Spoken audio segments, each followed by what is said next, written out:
الله وبركاته. الحمد لله وحده والصلاة والسلام على سيد الأنبياء والمرسلين وعلى آله وأصحابه أجمعين.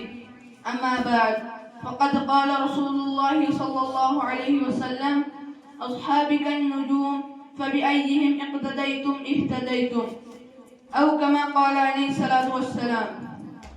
حاضرین محترم، صحابہ و صحابیات انبیاء کے بعد دنیا کی برگزیدہ ہستیاں ہیں جن کے فلاح و نجات کی ضمانت زبان نبوت نے عطا کی ہے.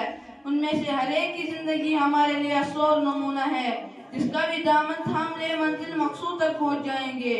آج کی اس محفل میں تذکرہ ہوگا حدیث کے سب سے بڑے راوی حضرت ابو ہریرہ کا. جاہلیت میں آپ کا نام عبد الشمس تھا، بعد میں نبی کریم صلی اللہ علیہ وسلم نے عبد الرحمن رکھا. اگرچہ روایت میں آپ کے 30 سے بھی زائد نام آتے ہیں، لیکن ابو ہریرہ جو آپ کی کنیت ہے اسی نام سے دنیا حدیث محدثین میں مشہور و معروف ہے. اس کی وجہ تسمیہ غالبہ بکری چراتے چراتے جنگلی بلی کا بچہ پال لینا اور اس کے ساتھ کھیلتے دیکھ کر لوگوں کا اسلام سے آپ کو موسوم کر دینا ہے. آپ نے خیبر کے سال میں اسلام قبول فرمایا. بقول علامہ ابن عبد البر پھر کبھی نبی کریم سے جدا نہ ہوئے. آپ صرف چکم سیری پر کانا رہے، صبر و حضر میں نبی کریم کے ساتھ موجود رہے. مہاجرین و انصار کے مقابل میں آپ نے نبی کریم کے ساتھ زیادہ وقت گزارا، کیونکہ مہاجرین کو تجارت اور انصار کو ان کی کھیتی باڑی نے مجبور کر رکھا تھا، جبکہ اس الجھن سے آپ آزاد تھے. خود نبی کریم صلی اللہ علیہ وسلم نے آپ کے متعلق فرمایا: وہ علم حدیث کے حدیث ہے. حدیث نبوی کی نشر و اشاعت میں آپ کا اہم کردار رہا ہے. نتیجے میں آپ کو مختصر مدت میں نبی کریم صلی اللہ علیہ وسلم سب سے زیادہ حدیثیں یعنی 5374 حدیثیں روایت کرنے کا شرف حاصل ہوا، جو ابھی کی خصوصیت ہے. جیسے کہ علامہ ابن عبد القیم الجوزی رحمۃ اللہ علیہ اور ابن حزم وغیرہ قائل ہیں. امام شافعی فرماتے ہیں وہ اپنے زمانے کے سب سے بڑے حافظ اور ناقل حدیث تھے.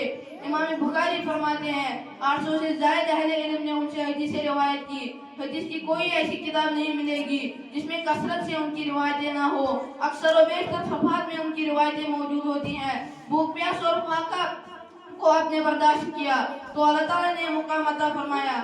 سعید بن مسیب کہتے ہیں کہ ابو ہریرہ رضی اللہ عنہ نے فرمایا: تم لوگ کہتے ہو کہ ابو ہریرہ بکثرت حدیث روایت کرتے ہیں، جبکہ مہاجرین و انصار لمبی رفاقت کے باوجود اتنی حدیثیں روایت نہیں کرتے. اس کی وجہ سنو. مہاجر بھائی خرید و فروخت میں مصروف ہوتے ہیں، جبکہ میں صرف شکم شیری پر قناعت کرتا ہوں. جب وہ غیر حاضر رہتے ہیں تو میں حاضر رہتا ہوں، جب وہ بھول جاتے ہیں تو میں یاد رکھتا ہوں. میں اصحاب صفا کے ان مسکینوں میں سے ہوں کہ جب وہ نسیان کے شکار ہو جاتے ہیں تو میں حفظ و ضبط سے کام لیتا ہوں. مجاہد سے روایت ہے کہ ابو ہریرہ نے فرمایا: اللہ کی قسم، بارہا شدت بھوک کی وجہ سے اپنے پیٹ کو زمین پر چپکا لیا کرتا تھا اور کبھی بھوک سے بیتاب ہو کر پیٹ پر پتھر باندھ لیا کرتا تھا. حضرت ابو ہریرہ بیان کرتے ہیں ایک وقت وہ بھی تھا جب میں منبر رسول اور حجر عائشہ کے درمیان بے ہوش ہو کر گر پڑتا اور لوگ مجھے مجنون جان کر میرے سینے پر پاؤں رکھ دیتے. حالانکہ جنون کی وجہ سے نہیں بلکہ شدت بھوک کی وجہ سے میری یہ درگت ہوا کرتی تھی. ان کو یہ فکر تھی کہ حدیث رسول کریم صلی اللہ علیہ وسلم کس طرح محفوظ کی جائے، آنے والوں نسلوں کو آپ کا لایا ہوا دین منتقل کیا جائے. اس کے لیے آپ نے ہر وقت دقیقہ نہیں اٹھا رکھا تھا. وما علینا الا البلاغ.